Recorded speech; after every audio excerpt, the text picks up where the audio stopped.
Welcome to the weaponry of the Division. Hope you enjoyed the little montage. That was most of the guns in the beta. I did miss a few here that I didn't have time to get towards the end of the beta, but that was most of them. We've also been assured that there are a lot more guns in the main game that they're of course not showing off yet, so that there's a lot more for us to get to when we actually get to that main game. So very excited about that. We're going to take a brief overview look at weapons here. This is the final setup I was running towards the end of the game. Now, each weapon, if they're green or higher, has what they call talents. Talents are made available to you if you meet the firearms and electronic requirement. If you don't, the talent's not activated on the weapon. Weapons can also be modified by mods, such as optics, scopes, magazines, underbarrel attachments, which can be lasers, foregrips, things like that, and barrel attachments, such as compensators, suppressors. I didn't see any flash hiders in the game.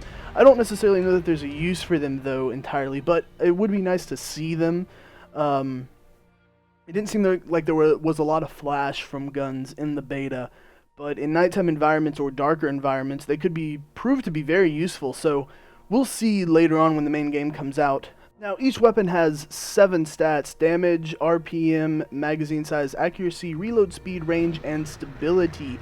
All of these can be modified by modifications attached to the weapon or talents that you can have access to by increasing your firearms or electronics skill meeting the requirements. You can see here that you can see the talent here, Cool Headed, requires 105 firearms and 105 electronics, and performing a headshot reduces all skill cooldowns by 2%. Now 2% is not a lot, but this is low level 8 stuff towards the end of the game. I imagine at level 30 we could see things like a 15 to 20%, maybe even a 30% decrease in cooldown time for every headshot you get or for every kill you get. You also see things like 2% increase of weapon damage or gain 3% health back, and like I said, we can see larger numbers, like I would say a 15 to 20% of increased health or cooldown towards the end game, and a lot of that stuff adding up together could be extremely beneficial here. Now, mods make slight changes to the weaponry.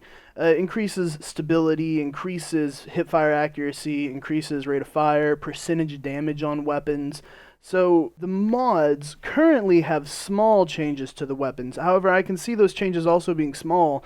You know, on my compensator here already, we're already seeing 17 critical hit damage, which means whenever I crit, I do 17% more damage. Something like 50% to 75% I see very easily viable at the end game. We also get things like optimal range on scopes, which basically increase the distance at which your damage fall off starts, so you do more damage further away, which is a great thing, or increasing headshot damage or experience if you're leveling up, which is probably going to be a great thing, especially leveling up later on. You get headshot XP here. Now, like I said, this is just a brief overview. When the full game comes out, we are going to have a complete in-depth look at all the firearms within the Division itself, and mods within the Division itself, and what's going to be best here for min-maxing. So wait for that when the full game comes out, but as far as mods and talents goes, I do like how they affect the game at the lower levels. It seems that they're minor adjustments, they're not completely massive. They do make the guns feel better and feel more effective if you're able to meet all the requirements for all those talents and put some of the best mods on it. They all make minor adjustments, so I can imagine in-game attachments being much more powerful and you definitely noticing a difference in those further on we go. Anyway, guys, I've been Guns with 3 Guns Down. If you enjoyed this video, feel free to like, comment, tell down below what are your favorite mods or your favorite guns you found in the beta. And if you disliked the video, please hit the dislike button and tell me why you disliked it. We'll try to fix that in the next video, of course. If you haven't already hit that subscribe button, please do so. You can watch me and all the Division action when it hits on twitch.tv/3gunsdown. I'll see you guys later.